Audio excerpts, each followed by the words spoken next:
Bonjour, bonjour. Aujourd'hui, on se retrouve dans EZ37 Mag.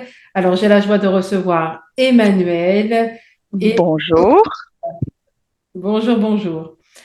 Aujourd'hui, nous allons parler d'un temps pour tout. Alors, pour commencer, un temps pour tout, qu'est-ce que ça évoque pour vous? Florence. Donc, je disais, il y a un temps, voilà ce que ça m'évoque, ben, comme dans Ecclésiaste le dit, un temps pour rire, un temps pour pleurer, un temps pour s'amuser, un temps pour dépenser, un temps pour retenir, un temps pour donner. Voilà ce que tout cela peut m'évoquer. D'accord. Donc, un temps pour faire une chose après l'autre. C'est bien Tout à ça. fait. D'accord. Et vous, Emmanuel? J'avais moins de références. Un temps, oui, un temps pour chaque chose et surtout un temps pour savourer chaque chose. C'est-à-dire prendre son temps pour vivre le temps. Je pense que c'est un petit peu ce qu'on a du mal à faire. En tout cas, ce que moi j'ai du mal à faire. Voilà, c'est ce que ça m'évoque. J'allais pas encore aussi loin que Florence. D'accord. Et le fait de savoir prendre son temps, ça veut dire quoi exactement pour vous? C'est la possibilité de profiter de chaque instant. Je pense que c'est une notion qu'on commence à acquérir en avançant dans l'âge, il me semble. Il me semble qu'on se pose pas tellement la question avant de... Moi, je dirais les 50 ans, pour moi, ça a été vraiment ça, avec l'idée que on a on est un peu à la moitié de son existence. Donc, il reste quelque chose et que cette chose qui restait, pour moi, prenait plus de valeur. Euh, Également dans l'idée que ce reste de vie nous est donné par le Seigneur et que donc il faut pas le gaspiller. Mais aussi à un niveau peut-être tout de suite humain avant d'être sur un niveau très spirituel, le fait de de vivre, oui, le temps qui, alors ça paraît énorme quand je dis ça, mais c'est quand même une réalité. C'est quand même de vivre ce qui nous reste à vivre en profitant des choses. Je trouve en tout cas moi personnellement, on peut avoir de la joie sur de très petits instants, de très petits moments. Et peut-être que plus jeune, j'avais tendance à passer vite et à vouloir emmagasiner un peu les choses. Non, c'est plus idée de vivre chaque instant. Voilà, ça paraît très sage, hein, mais Florence? j'y suis pas encore. Oui, donc moi, en fait, c'est vivre pleinement le moment présent, ne pas brûler les étapes et avancer pas à pas parce que en fait c'est comme quand on marche sur une route et qu'il y a du brouillard devant notre route ou sur le côté. Et quand on est sur la route, qu'il y a du brouillard, et ben, on ne peut voir que les pas qui sont devant nous. Et on découvre justement, on découvre les petits plus, les petites. Ben, là, il y a une petite touffe d'herbe. Là, ben, c'est un peu pierreux. Là, c'est un peu comme ci. Là, c'est un peu comme là. Et moi, je vois ma route un peu comme ça qui se dénoue au fil du chemin. Et donc, c'est une grâce à chaque pas, à chaque instant. Et aller plus vite, c'est vrai que vraiment, on a des objectifs, on a des visions à long terme, mais en même temps, ben, j'apprécie ma route au jour le jour et vraiment avancer pas à pas en regardant ben, droit devant moi et à chaque chose qui se présente, en l'accueillant, voilà, tout simplement.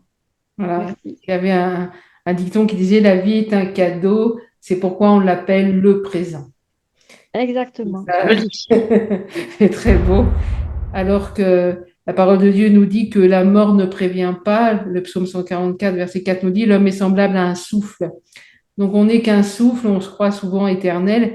Et euh, la mort ne prévient pas, mais est-ce que ce serait pour ça qu'on devrait brûler les étapes, aller toujours plus vite, toujours plus à fond?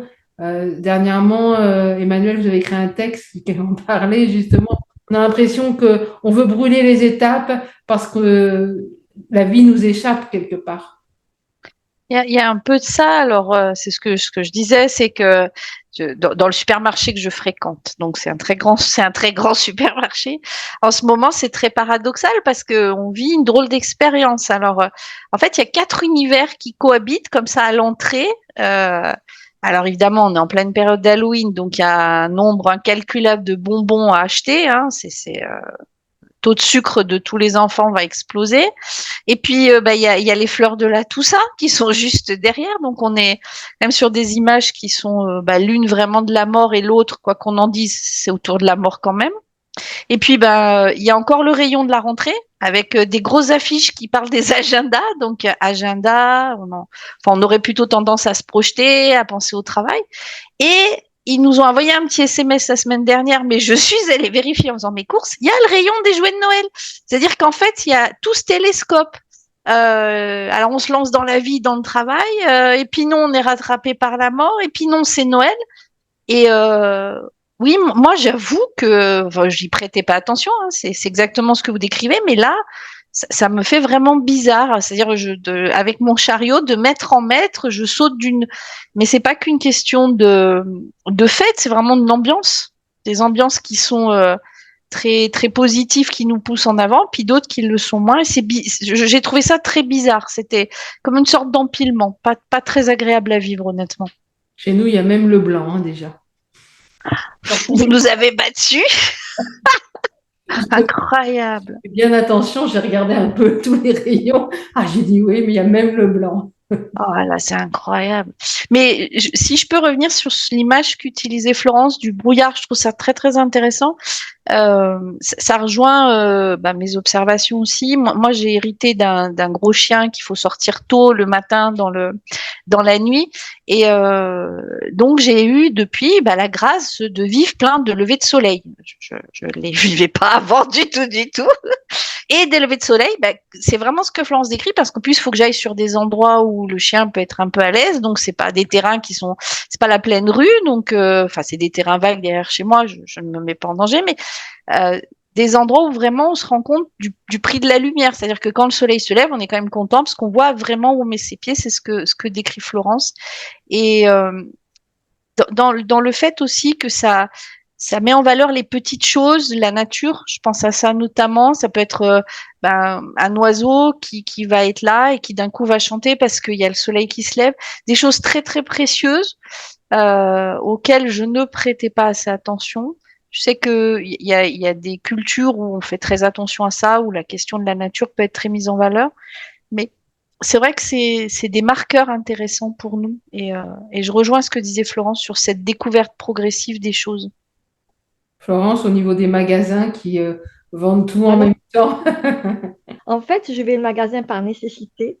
Je me rappelle l'époque, justement, quand j'étais jeune, bon, et bon, jusqu'à 20 ans en arrière, où les époques étaient bien marquées. Et donc, on avait le plaisir d'aller découvrir bon, les vitrines par rapport justement à ces saisons qui ne sont plus marquées aujourd'hui. Aujourd'hui, nous allons dans les magasins, vraiment, tout est pêle-mêle. Mm. Et donc, on n'a plus ce plaisir qu'on avait de dire, ah bien, tiens, c'est bientôt les fêtes de Noël, bientôt c'est les fêtes de ceci, de cela, et d'aller avec le plaisir de la découverte. Aujourd'hui, on se sent blasé. Le fait que tout est mis ensemble, C'est ça. eh ben, on se sent blasé et poussé à la consommation quelque part. Et donc, c'est une confusion qui est là. C'est quelque chose qui est assez dérangeant pour moi, qui fait que bon, quand je vais faire les courses, je viens avec ma liste et je fixe mes regards sur ma liste et je finis par ne plus regarder ces rayons. Donc, je pense que là où ils pensaient faire du marketing, je pense que finalement, ça va faire plutôt le contraire chez certaines personnes. Est-ce que ça serait pas, d'après vous, un peu nous faire sortir de Matthieu 6,34 qui nous dit, ne vous inquiétez donc pas du lendemain, car le lendemain prendra soin de lui-même. À chaque jour suffit sa peine. Est-ce que ça serait Exactement, pas, voilà, nous faire sortir de ça? exactement, parce qu'en fait, en nous poussant à la convoitise, ils nous font justement, ils nous font marcher par la vue. Ils essayent de nous amener à ne plus compter sur leurs propositions, quoi. À sortir quelque part du temps présent, quoi, pour toujours nous projeter dans un autre temps. Exactement. Ouais, c'est le ressort de la consommation actuelle, c'est-à-dire euh, on devrait normal, effectivement, on a des besoins, on fait des achats, c'est normal. On n'est pas destiné non plus à vivre vêtu de peau de bête au fond d'une grotte. Enfin, c'est pas du tout ça.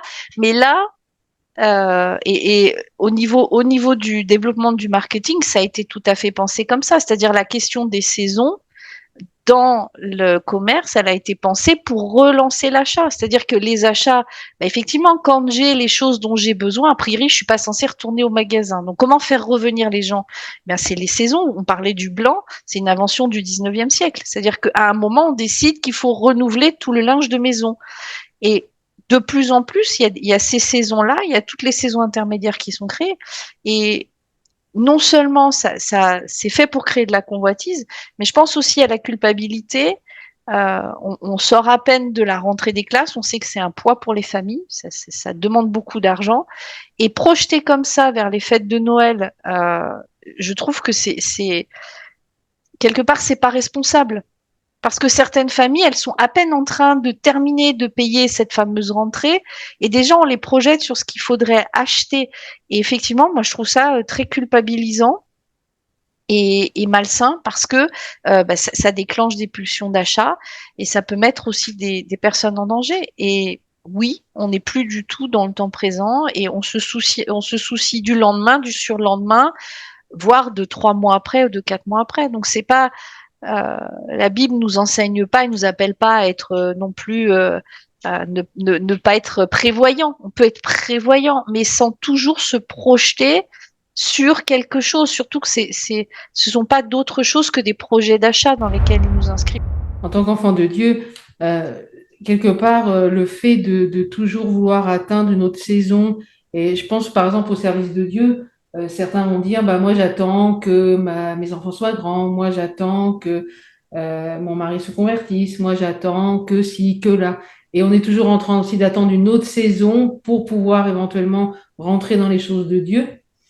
De la même manière, on est toujours en train de se projeter ailleurs au lieu de faire ce qu'on doit faire le jour même. Qu'est-ce que vous en pensez? Oui, on se projette facilement ailleurs, surtout quand bon, le monde s'en mêle. Mais c'est à nous de rester focalisés sur le rémunérateur, le chef de la foi, et, euh, et de nous attendre à ce que lui, il veut nous donner. Ne pas nous laisser justement avoir par ces choses que le monde nous présente. Emmanuel? Oui, sur ce que vous disiez par rapport à l'entrée dans le service, c'est clair qu'on a une société qui est une société de l'instantané, on dit une société du zapping. Bon, les plus jeunes, plus encore que nous, sont habitués à ça. Et il y a l'idée qu'il y a un retour sur investissement très rapide. C'est une société où on est entraîné à chercher un plaisir immédiat. Il y a quelque chose comme ça quand même. C'est-à-dire dans l'achat, dans la compulsion d'achat, il y a l'idée du plaisir. C'est-à-dire je me fais plaisir à moi-même, je m'auto-gratifie de quelque chose. Et tout est comme ça. Le fait qu'on n'ait plus besoin d'aller au cinéma pour voir un film, je peux me gratifier d'un spectacle très rapidement chez moi. Euh, je peux acheter partout quelque chose à manger, me faire livrer ce qui me plaira. On est dans l'autosatisfaction perpétuelle rapide. Et d'ailleurs, euh, la société a développé tout un tas de systèmes qui permettent de suivre la rapidité d'une livraison. C'est ahurissant. Enfin, alors c'est pareil, j'ai l'impression d'être une très grand-mère, mais tant pis. Quand on passait commande avant, on mettait des fois un mois et on suivait pas le parcours de notre colis, on vivait ça très bien. Aujourd'hui, on a l'impression que c'est terrible, quoi. Je ne sais pas où est ce fichu colis pendant 12 heures et on a l'impression que le monde s'arrête. Donc, le sentiment que j'ai, après, j'ai pas un point de vue très étayé, mais oui, c'est que ça finit aussi nous influencer en pensant que chaque chose qu'on va faire pour le Seigneur doit avoir un retour sur investissement et que tout doit payer rapidement. Alors, ça nous a poussé aussi, donc, pour reparler un peu des magasins et tout ça, en tant que chrétien, bon, pour beaucoup, on considère qu'on est autant dans les temps de la fin. Alors, c'est également aussi nous amener dans un endettement qui risque de nous être préjudiciable par la suite. En 2 mots, qu'est-ce que vous auriez à dire là-dessus? C'est une énorme tentation euh, et que je comprends qu'on y cède. Je comprends qu'on y cède parce que tout est fait pour qu'on cède. C'est-à-dire que euh, alors même ce que je disais tout à l'heure, on finit de payer les frais de la rentrée, on nous amène à penser à Noël. Et pour une famille qui ne peut pas, quelle culpabilité.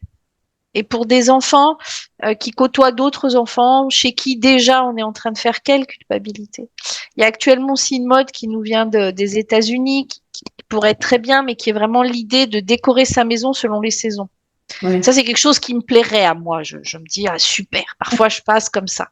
Il y a une époque, je passais pour aller travailler devant une maison et à l'extérieur, la personne, je pense que c'était une dame, prenait la peine de mettre des fleurs, des couronnes de fleurs. Franchement, Oui, regarder sa maison, c'était beau, c'était satisfaisant et c'était bien. Mais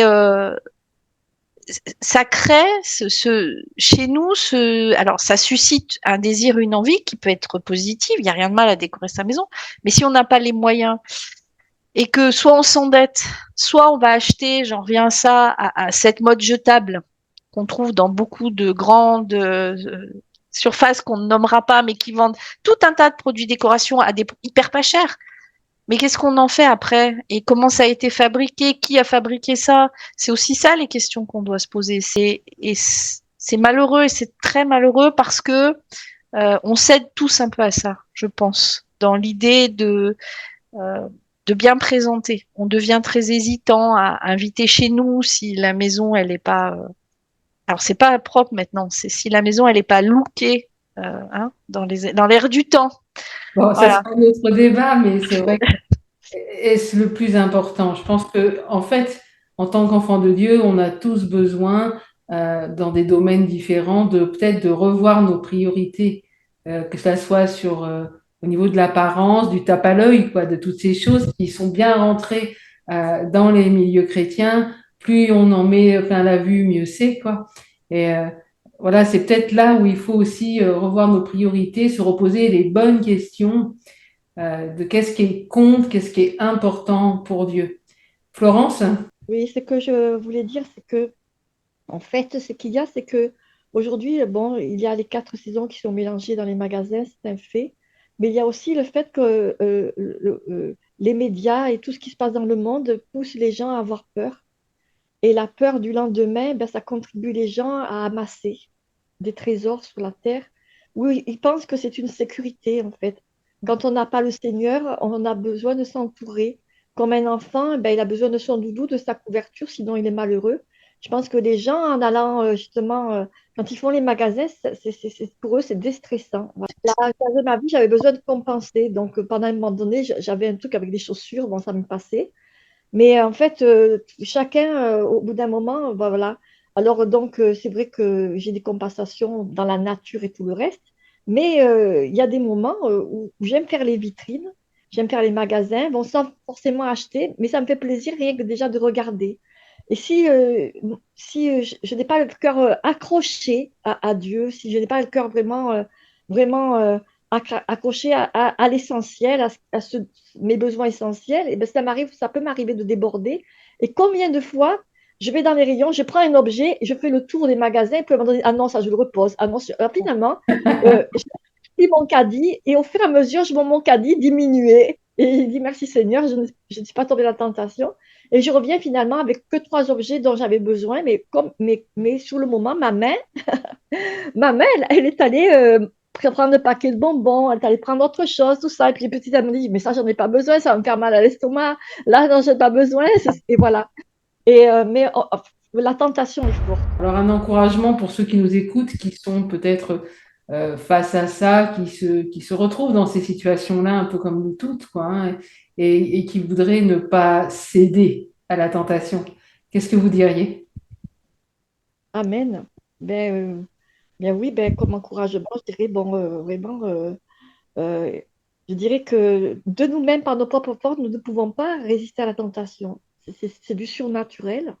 Mais si on se tourne vers Dieu et qu'on lui demande avec sincérité, aide-moi à ne pas acheter à ne pas être compulsif dans mes achats, aide-moi à ramener que l'essentiel et poser la question, de quoi ai-je vraiment besoin? Et donc, du coup, oui, le Seigneur va vous aider. Merci Florence. Emmanuel? En fait, simplement, avant de faire les courses, demander au Seigneur de nous guider. Si on considère que ce qu'on a nous vient de lui, ben, on va pas dépenser selon nos propres compulsions.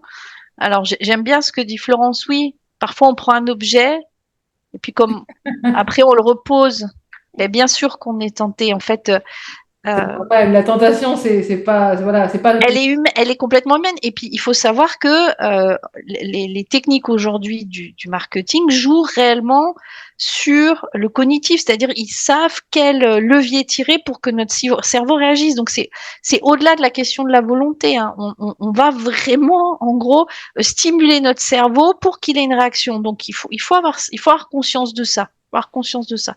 Oui, et ben, ne pas rentrer sans demander au Seigneur son aide. Ça ne veut pas dire qu'on peut pas acheter des choses pour se faire plaisir, parce on va nous dire que on veut tout. Non, on peut, mais c'est l'idée d'avoir du discernement dans l'achat. On peut se faire plaisir. On n'est pas, je veux dire, on n'est pas tenu. Il n'y a pas de loi qui nous interdise. Il n'y a pas de loi qui régisse nos achats, mais on peut se faire plaisir. Penser à la manière dont le produit est fait aussi. Quand même, des fois, c'est un petit peu intéressant de se poser cette question-là. Pourquoi pas d'essayer de faire des choses soi-même aussi. Même si on n'est pas doué, il y a quand même aujourd'hui, on trouve quand même plein de tutoriels, de choses comme ça, d'envisager, puis surtout de pas céder à la culpabilité si on et de réussir à le dire, parce que je pense que ce sont les enfants souvent qui sont très frustrés par rapport à ça, très très frustrés. Réussir à en parler, à le dire et à mettre à la place autre chose. Peut-être qu'on n'aura pas le dernier objet à la mode, mais peut-être qu'on aura autre chose. Et il y a des familles qui n'ont pas le Seigneur qui arrivent à le faire parce qu'elles ont des convictions et elles transmettent ces convictions. Donc on n'a pas non plus à avoir honte ou peur de transmettre aussi ces convictions-là, je pense. D'accord, merci Emmanuel. Au mot de la fin, je dirais, vivons chaque saison, hein, une saison après l'autre. À chaque jour suffit sa peine. Vivons le temps présent sans forcément nous projeter à demain. Il y avait quelqu'un qui parlait au Café Time, qui en priant disait que, bien c'est vrai, l'homme n'est qu'un souffle et que demain on sera peut-être plus là et que c'est une réalité, on ne sait pas. Et donc, ce qui est important, de vivre le temps présent pleinement, sans toujours vouloir être à demain, que ça soit pour nos achats, mais que ça soit aussi pour le service de Dieu et puis pour tout ce qu'on fait dans notre quotidien. Voilà, je vous remercie Emmanuel, je vous remercie Florence, et puis bien voilà, qu'on se retrouve une prochaine fois pour un nouveau thème.